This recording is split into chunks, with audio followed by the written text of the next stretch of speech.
सिंध के सीनियर वजीर शर्जील इनाम मेमन ने बुध को कहा कि red line bus service BRT मंसूबे को मुकम्मल होने में मजीद 2 साल लग सकते हैं। एक मॉर्निंग शो में गुफ्तगू करते हुए उन्होंने यकीन दिलाया कि शहरियों को दरपेश बहुत सी मुश्किलात अगले 4 से 6 माह में दूर कर दी जाएंगी। उन्होंने मजीद कहा कि यूनिवर्सिटी रोड पर ट्रैफिक और तामीरात से मुताल्लिक मसाइल अगले साल के अवाइल तक हल होने की उम्मीद है।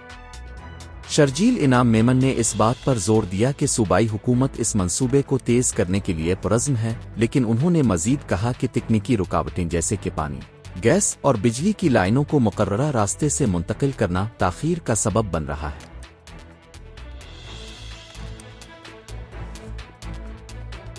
मजीद खबरों और अपडेट्स के लिए newsbreaktv.com की वेबसाइट विजिट करें।